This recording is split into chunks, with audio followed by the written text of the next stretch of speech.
Mediterranean Mosaic.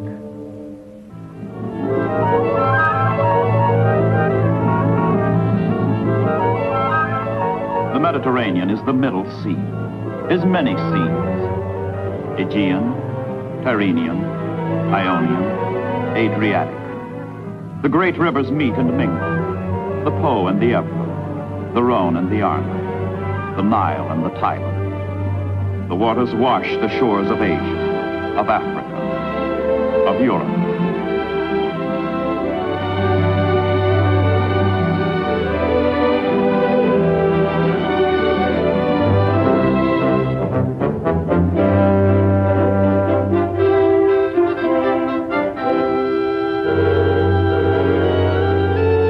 Europe's new master, Hitler, waxing bold in the limelight of his conquering armies, grants an audience to his Axis partner from the Mediterranean. Flourish and pomp are an integral part of such meetings. Between them, these two, De Fiore and Il Duce, have arrogated to themselves the destiny of the old world, all its oceans, all its people.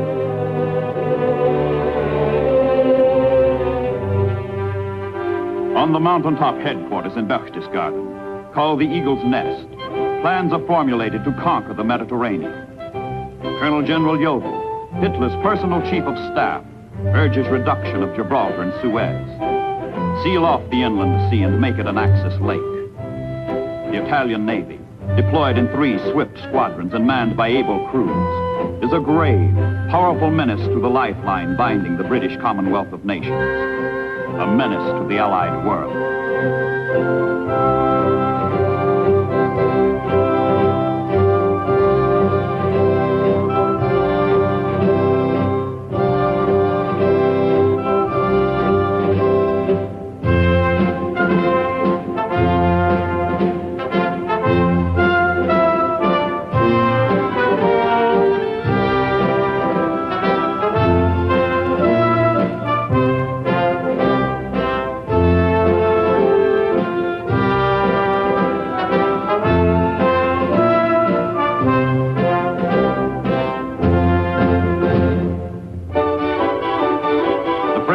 Guards the western Mediterranean at the outbreak of war.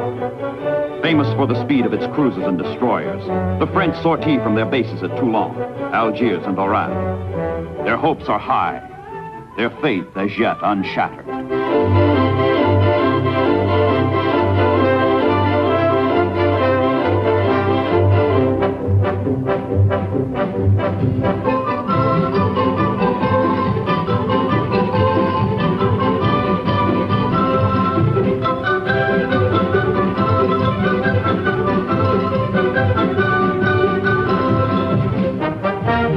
Churchill warns the Allied world that the safety of Great Britain and the Empire is powerfully, though not decisively, affected by what happens to the French fleet.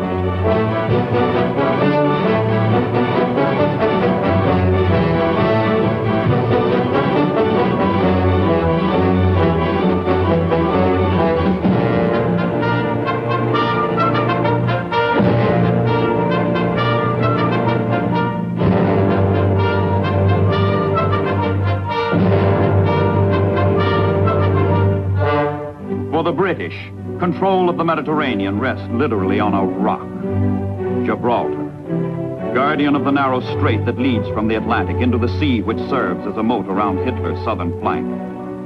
Natural fortress, indestructible sentinel, Gibraltar was ceded to the British by the Spanish in 1713. What nature has provided, the British through the centuries have improved.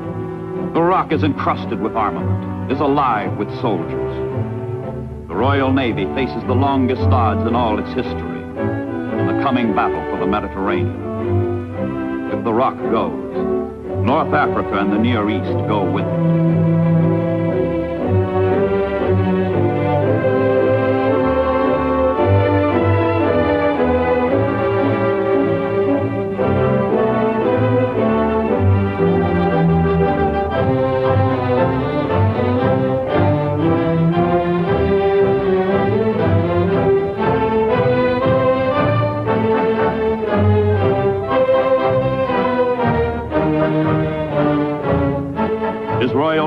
the Duke of Gloucester, brother of the king, inspects the defenses.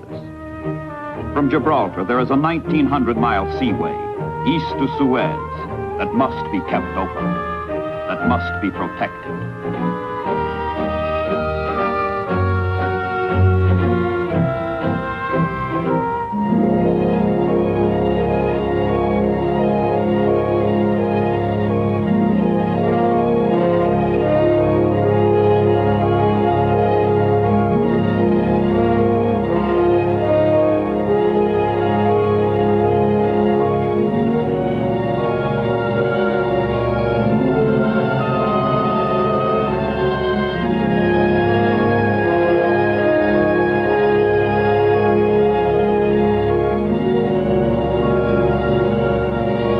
Flags of the free rally around the rock.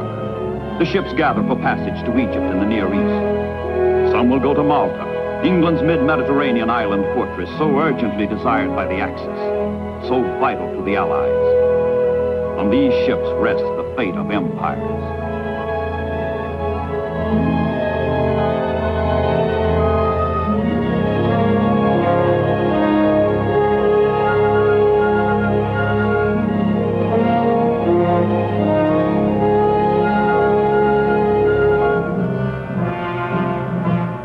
As a convoy heads for Malta, the ship's officers face the harsh knowledge that the enemy is under, over, and on the sea route ahead. But officers and men remember the ancient words. It is upon the Navy, under the good providence of God, that the wealth, safety, and strength of the kingdom do chiefly depend.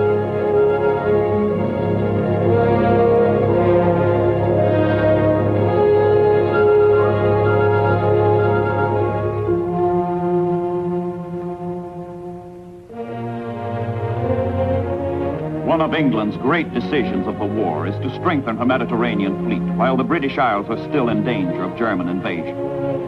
The Royal Navy, outnumbered and outgunned here, sweeps forth to clear the sea lane to Malta.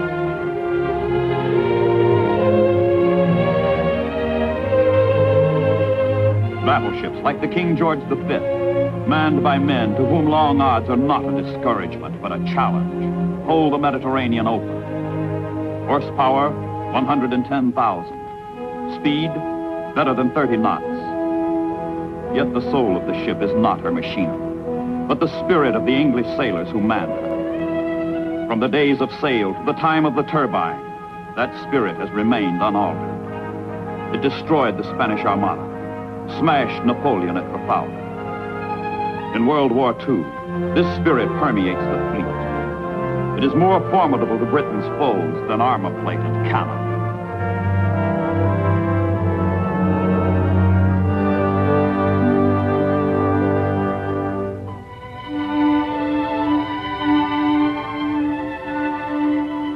Wars are not won by guns alone. The words, the great words of the Royal Navy's traditional prayer, sustain the sailors in their peril. Eternal Lord God, who alone spreadest out the heavens and rulest the raging of the sea, who has compassed the waters with bounds until day and night come to an end, be pleased to receive into thy almighty and most gracious protection the persons of us, thy servants, and the fleet in which we serve. Aboard a British man-of-war, there are 5 mealtimes a day. Cocoa on the morning watch, breakfast, dinner, tea, and a supper. The galleys of the King George V must feed a crew of 1,900 men.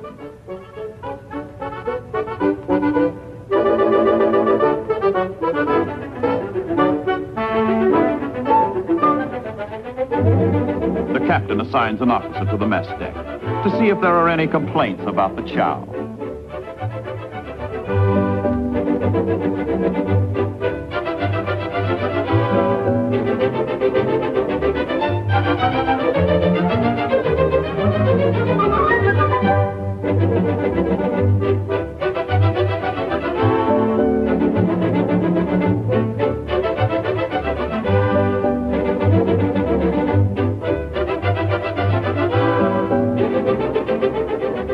Written in the King's regulations.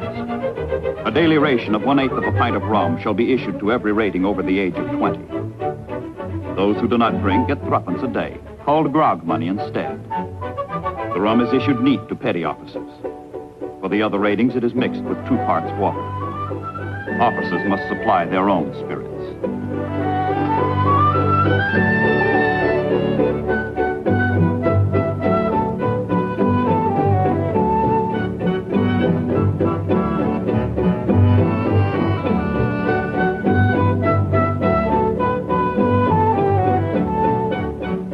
The ship is more than a machine of war. It is a community of men. Between the salvos and assaults, between the hours of work and sleep, far from the world of chaos, safe in the world of memory, is one constant dream. And when peace and rest at length have come, all the day's long toil is past, each heart is whispering, home, home at last.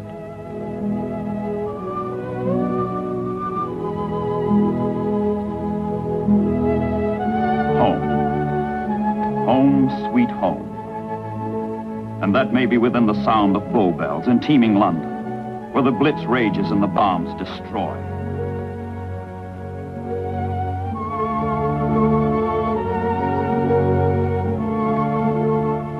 Nor around thee thy wife and sweet little ones come, all clamoring joyous to snatch the first kiss, transporting thy bosom with exquisite bliss.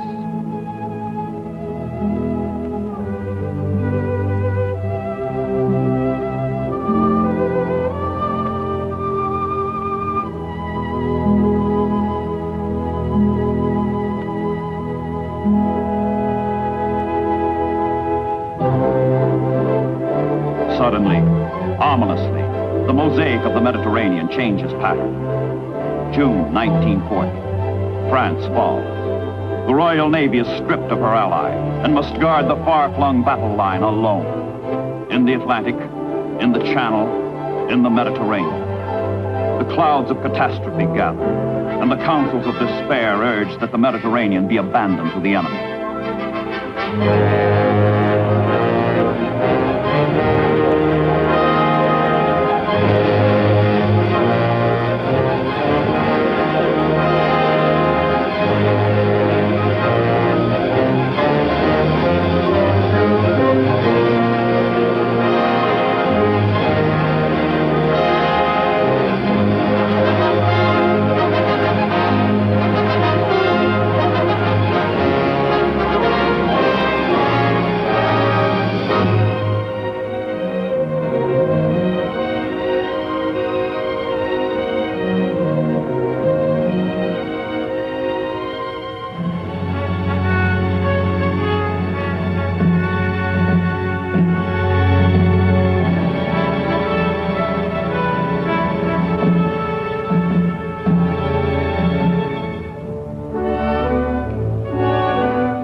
Royal Navy knows no retreat, believing that he either fears his fate too much or his deserts are small, who dare not put it to the touch to win or lose it all.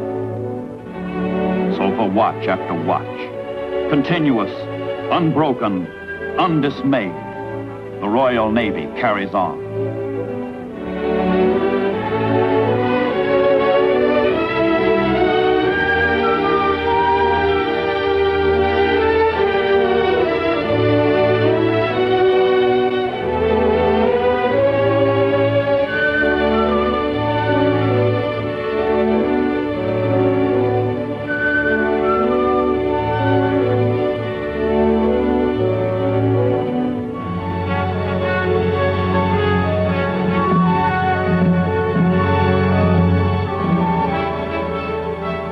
Malta. Island, fortress, naval base, landing field. Malta. The irremovable thorn in the soft underbelly of the Axis. Whichever way the aggressors turn in the Mediterranean, there stands Malta, a stumbling block in their path. But the tiny island, with its 275,000 people, must live from convoys that fight through, The enemy is only 60 miles away in Sicily. Whoever holds Malta controls the central Mediterranean, and the British hold on to it like a bulldog. The British and the Maltese themselves. From times unimaginably remote, the waves of history have washed over Malta. But the ordeals of the past pale before the present incessant threat of terror from the sky.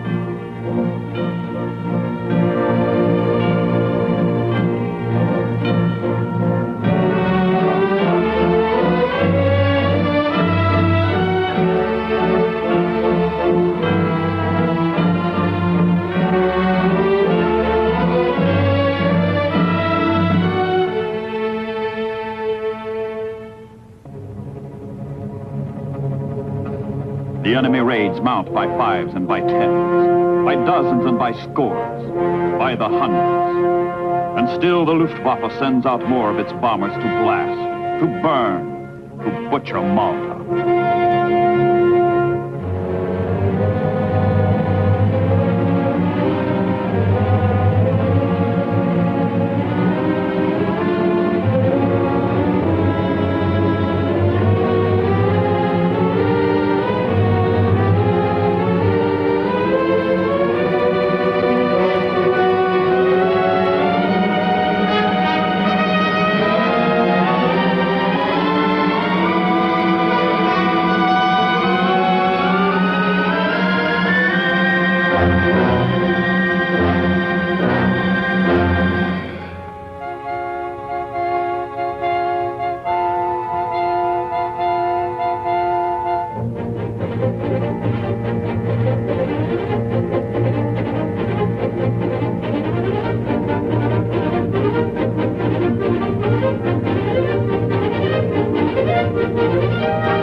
17 months, Malta lives through a nightmare of attack.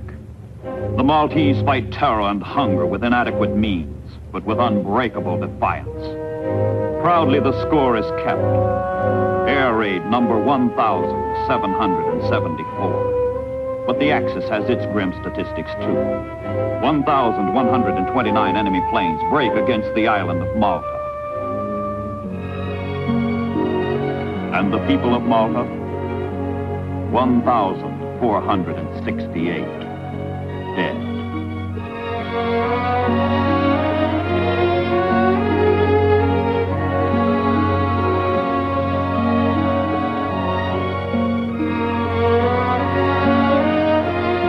The Grand Harbor of Malta becomes a shambles of rubble and twisted steel.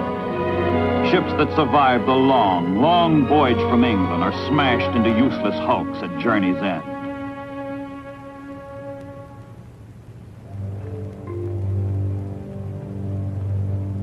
The bottom of Malta's harbor is littered with the skeletons of ships that died to keep the island alive. The waste and wreckage of war clutter mile upon mile of the ocean floor. A cemetery of the sea. Dead ships, dead sailors, dead hopes.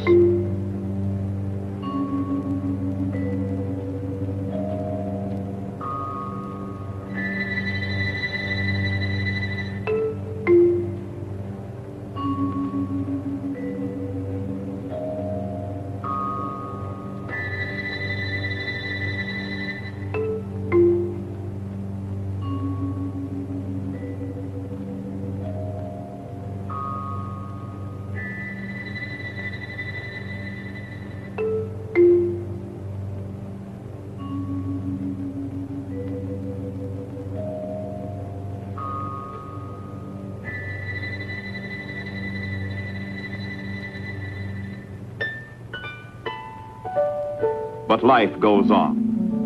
Through endless ages, aggressors have battered at the gates of Malta, have had their hour, and disappeared. The Carthaginians came and vanished. Islam engulfed the island and ebbed away.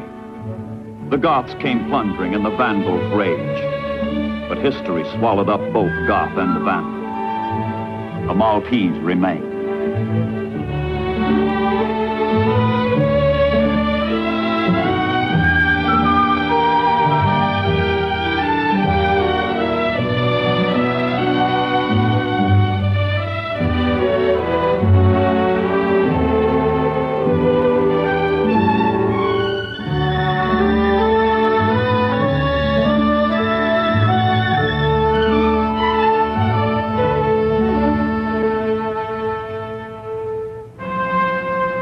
In the hour of Malta's ordeal, King George VI pays a sailor's tribute to the island's allegiance to the Royal Navy. All the bells in all the churches ring, and all the people greet His Majesty. Here in the Mediterranean are the elements on which aggression shatters. The King, the people, the Royal Navy.